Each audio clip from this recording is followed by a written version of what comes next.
Okay, fantastic. We're live on YouTube. Hey, everybody, Bijan Tagavi here. You probably recognize who I have with me if you're a follower of my channel. You've probably seen him in basically all the trio related videos. He's the CEO, leader of Triogram. And the reason I wanted to bring Will on today, or as I call him, Lilac, I wanted to bring him on because he made a really interesting post today. You know, we always talk about dealing with our various students and things. And I'm on break here at Hillsdale College. I have about 10 more minutes, by the way, so this will be pretty brief. But anyhow, Will made an interesting post today, which he had shared with me before, but I didn't think he was going to go public with it. Can you tell us about that, Will, today? So you shared something that somebody told you when you were younger. Hopefully. This is like 6 years ago. I wasn't that much younger. Yeah. Yeah. No, it was an incident with a bass player I was taking lessons from, and well, I wasn't like studying with him very regularly, but I had taken a lesson with him at his house, and I saw him at a gig in Boston, and that's how I met him because I was at Berklee College of Music at the time. So I saw him at this gig in Boston playing with a piano player, and then probably a few months after that, I went to New York to take a lesson with him. So Mhm. lesson was super helpful, actually, very helpful lesson. But then, I graduated Berklee, and I got, as I said in the video, I got an offer to do a tour. Um, about 6 months after I graduated was when the offer came in. Then the tour actually happened about a year after I graduated.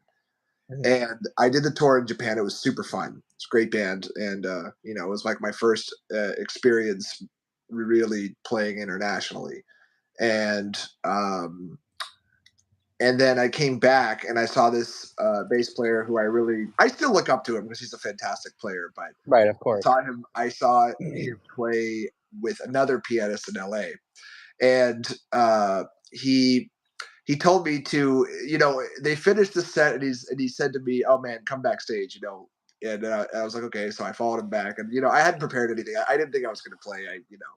I probably hadn't picked up the instrument that day because I think it was a teaching day. Um, he goes, "Play me something." Oh, let me turn my phone on Do Not Disturb. He goes, "Play me That I something." find actually the weirdest part of the whole thing is that he just randomly told you to come backstage and play. But anyway, Yeah. keep going. Um, and he gave me his bass, and I didn't really know what to play, so I thought of the only tune which I actually had recorded this tune on a demo tape. It was "I Thought About You," and so I Mhm. played it, and it wasn't great by any means, but it definitely wasn't like the worst thing. This wasn't the worst thing I ever played, but it wasn't bad, and it wasn't good either. Let's just put it that way. It was just, I played, right? And that's that's an interesting stage in jazz to be in. It's not bad and it's not good either.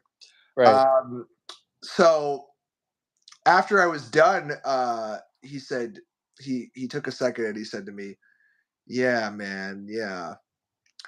Don't take this the wrong way, but some people have it and some people don't." And I was like, "Huh?" And he goes, some people have it and some people don't." And I was like, "Oh, okay." And he's like, "Yeah, some people have just a lyrical ability, and they just they when they play, it's very natural, and some people just don't have that." And it was kind of cryptic at the time, and I thought about it a lot, you know. And I was really upset about it for about 6 months, Of course, it wouldn't be. a long time. It's, somebody you look up to, who you are like, you want to be like him, and Right. his opinion of you matters because you want to be like him. Now, granted, it's not like he told me, he did not say, "Oh, that passage there, that was kind of out of tune. Oh, you played this note onto this chord, that's Right. wrong." It wasn't Right. like, "Honestly, man, like the time is not that happening," or, "Oh man, the language is not that happening," or, Right, "You exactly. really need to study. Who you should study is Ray Brown, or you should study Paul Chambers, or, oh, you should really learn more stuff to play over this Right. chord." Or it wasn't any of that. It was just like complete, like, you have no ability, right?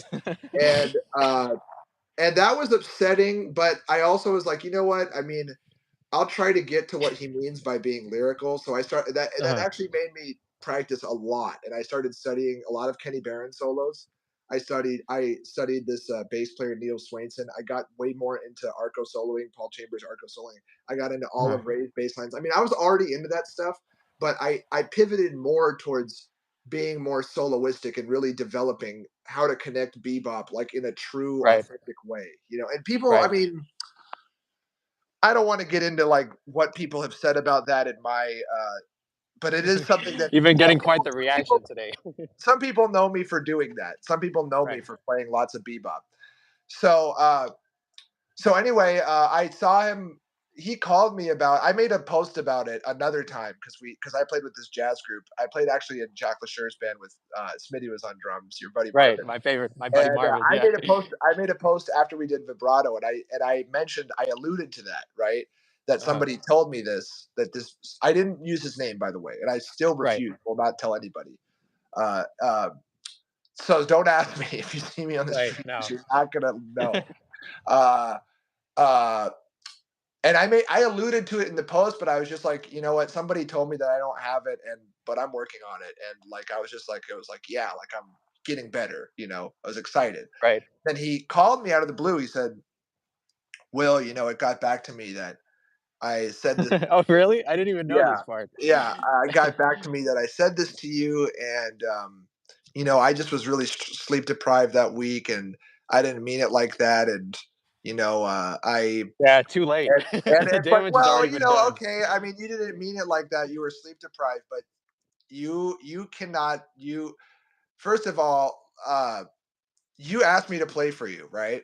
Right. Well, And he you brought you shouldn't be. You have backstage. to. You have to watch what you say. Like Right. this dude is much older than me, probably 20 years older than me, or maybe 15 years older Yeah, than I me. would say about So that. you have to Yep. watch what you say to kids. To somebody Totally. who's like starting, and also I'm not like I was at the gig.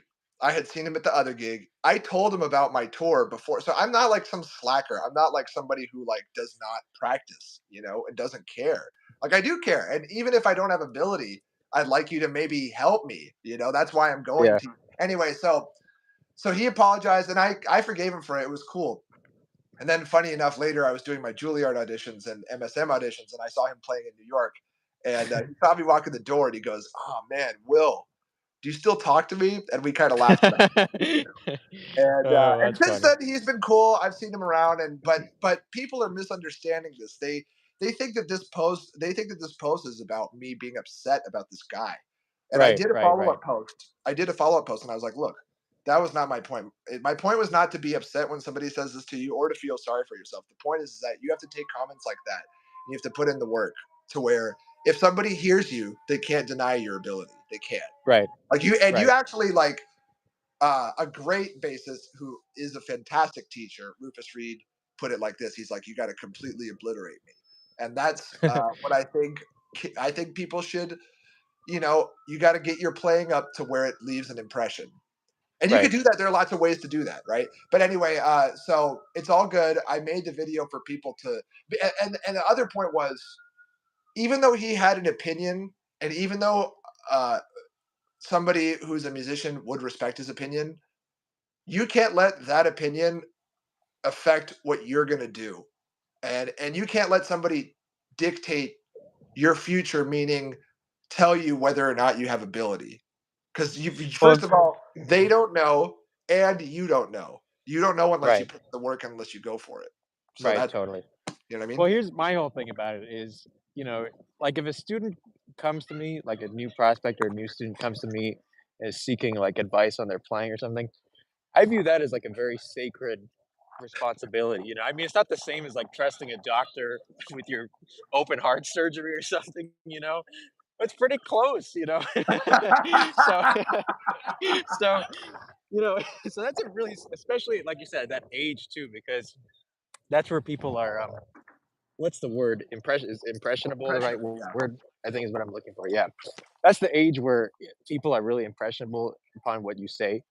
I mean, I tell you how, we've joked about how like my very first lessons with Fred Hirsch, like he told me, like when you play, I didn't feel anything when you played at that time. I still remember those comments, but at least I knew it was coming from a good place with him. Like, he's just open and honest. But in this case, it struck me sort of as like bad intentioned, like Yeah, he brought you backstage. But anyway, where I'm going with this is like as a teacher now, and I mean you too, we both recognize that like if a student comes to us for advice, like I look for very specific things that I can point out to help them. Like yeah, I don't just say your feel sucks or your time is bad, but if there's some kind of problem rhythmically, I want to investigate it, to help them, give them some kind of right, nugget, like, okay, maybe your accents, like your second eighth note, your skip beat is coming in too early, like it's not delayed enough. Or maybe like you need to connect your eighth notes more, maybe at this particular tempo your triplets rush but your 16ths drag, like very specific. Or like when you're playing bossa novas, you're not filling up the subdivisions. Like here's an extra thing, like very specific, tangible things that, and then the student appreciates that. Then it's like rewarding for them. But to say like play for me, and then some people are lyrical and some people are not. Nobody wakes out of the womb, comes out of the womb and is lyrical with their jazz improvisation. You think Kenny Barron started being lyrical at 0.5 years old? You know, yeah. so Somebody like put this it to stuff me is as like nobody leaves their mother's womb going scooter beep bop. No baby has ever done right. Or as Joe would say, "Oh baby," you know. But uh, but anyhow, yeah, that's crazy to me. But actually, one thing I did want to ask you on the topic of bass and learning bass, especially because I mentioned I'm on break right now at Hillsdale College. I have a combo I'm teaching later, and I always think about this with like beginning bass players. Sometimes bass players at the beginning, and you could probably speak to how much this has helped you in your playing. This idea of like harmony with a bass. Some people feel like some bassists feel like, okay, I'm just a bass player. All I got to play is the roots. Like I had a bass player who was just learning what rhythm changes was for the first time the other day, that. about like 1 6 2 5s and 3 6 2 5s. So when we were talking about like what a 1 6 2 5 is, they're like, oh, okay, C-A-D-G. But it's like, no, it's not just C-A-D-G. It's C major, A7, sometimes A minor, but sometimes A7, D minor, G7. Like it's a very specific, right? But they, you know, on their defense, if they're just playing, well, let me pose the question to you. If a bass player is just playing bass notes, why do they have to know harmony and the chords on a deeper level? Well, because it gives you more possibilities. Really, it gives you just more possibilities and more it's like an artist with a it's a little bit corny that I say this, but it's sort of like an artist with a palette, right? Like what if an artist only had there's a lot you could do actually with just you know red, blue, and yellow, for example. But Mhm. if you have this palette of colors, the more possibilities, the ways you could use those colors, like Right. Phil talks about colors, right? The Yep. ways that you could Definitely. use those colors and go, you know what, this blue looks good with the red here. Or if I mix blue and red, if I play a D minor over a, if I play a D minor over a G7, for example, that's going to give me this Right. certain kind of sound. If I do this, if I do it too dominant, if I do A7 sort of licks over a G7, that's going to give me a certain kind of sound. If I play Right. an F over a C minor, that's going to give me a certain kind of sound. Right. That's Right. gonna so you want to have all those things because it gives you more possibilities of where to go. And also like um they're different. Some people assimilate harmony in different ways, but as a bass player, you want to be very in tune to what the chordal instruments are playing. It actually helps you to play some guitar or piano yourself, especially piano, but even Mhm. guitar too. Because Right. let's say someone wants to walk you through a song, you know, Right. you want to be able to hear how the chords move. Let's say Yeah, someone totally. ends the song on a weird chord. I mean, it happened to me last Yeah. night. Happened to me last night where Adam ended the song on an E flat minor thing, right? Oh, that's what the drummer I like. What was the drummer's name again? Eviatar. Oh, kill yeah, it, Eviatar. right? Yeah, And fantastic, yeah. I thought Adam didn't, usually a pianist or a guitarist would tell me the chord to end on because like it's Uh-huh. like a sudden they'd be like E or A, or whatever. Right. A sudden thing, you don't want to take a chance. But he voiced this chord in such a way that it could have been E flat minor or it could have been an E major sort of sharp 11 kind of thing, you know. Mhm. And Mhm. so I didn't know it, but the point is that you're always learning that. So the more harmony you know, the better, and the more you can accompany more effectively. Right. Totally, That's why totally. you have to know harmony. Yeah, it also makes me think too, like, I'm just thinking about bass lines because people the initial thought might be like, "Well, maybe I don't need it for bass lines," but you're saying maybe I need it for my soloing. But even with bass lines, right, like, I'm just thinking of, if somebody was even playing a tune as simple as "So What," which actually is harder in this sense, right, because the whole like, it's something like rhythm changes or, like, changes that are moving really quickly, you could do a lot more roots because there's no in between time Right. for the chords, but something where it's Exactly. just Exactly. less chordal movement, you probably have to know more harmony to throw it in your bass lines as well. Yes. Absolutely. Absolutely. It's a really interesting thing. I mean, obviously, you know how much I love Maestro and Buster Williams and all these people, but Well, okay, so then another thing too, another reason that it's important to know harmony is Mhm, that it has to do with the geography of the instrument. You know, mhm, which chord tones are accessible and which chord tones are at your disposal, and what's going to have the biggest sustain and biggest sound for you. Because right, if I were to play, if lots of bass players are always playing vertically. mhm, But if I were to yeah, play a lot of stuff horizontally, there's a lot I could walk in just a little area of the bass, and I could have a really nice, big sound without having to move that much, and that helps you chorus after chorus. But the only way you can know what to do is by knowing harmony and knowing mhm, what all the notes are right there. I mean, I did a clinic at Fullerton, and the kids thought it was cool that I was able to walk a line and just stay in one area of the bass because mm, I just right, had the note choices going through my head. You know, mhm. That's like that makes Maestro's sense. thing of just half position, right? Yeah, You just need yeah. half position. Mhm. So where do you I mean, this is kind of a loaded question, but where do you teach that? Like, when you're teaching a student, at what point does harmony come into play? Like, how how long does it take before they can start to learn, like, what chords are and throwing that into their lines, does that come after I mean, like, somebody might be thinking, like, "I just need to know the open strings, like, I'm just getting started with the bass, like, is this really relevant to me?" Like, do you start that early on, the process of understanding harmony with everything? Or do you teach Yeah. them, like, some quick ways to get through first, like some BS ways of playing, and then later on they add to that, or is it all together at the same time? It's all together. I take it piece by piece, key by key. Mhm. Definitely, definitely. Fantastic. Fantastic. It was Yeah, fantastically, because why like would I want you to be able to start working as soon as you can, right? Because that's that's why we true. play Yeah. is so we can start Yeah. playing gigs. Yeah. I mean, I'm asking you these questions as if I don't have my own thoughts on this too. I mean, I basically agree with everything that Yeah, you're well, saying, you know? what do you think? I mean, do you teach harmony early? Well, I mean, if you remember I taught that class at Michigan State, the piano for non-pianists. So that was actually geared all towards this, like, I had bassists and saxophonists and everything, and it was really interesting to see, like, who knew more than other people. I mean, there's nothing wrong with I'm not shaming anybody for not knowing things initially, like, everybody eventually we all learned stuff, and we all learn things at different paces and at different times, but I found that everybody who's playing was, if you wanna say at a higher level or whatever, they all knew that sort of harmonic foundation, like, they already could build some chords of the piano because it seems natural because you need some way to visualize it and process the harmony to use in your lines and your playing, like, whatever instrument you are, but especially bass, like, when you're part of that harmonic foundation kinda area, like piano, bass, guitar. Um, so, that's just interesting to think about. I also think about that story of, the famous one you like to tell of the gig we did together with the "I Fall in Love Too Easily," the Oh yeah, that's a the great G one. minor 7 flat 5. That's a great one. Yeah. Which I can't believe you still even remember that this day, but,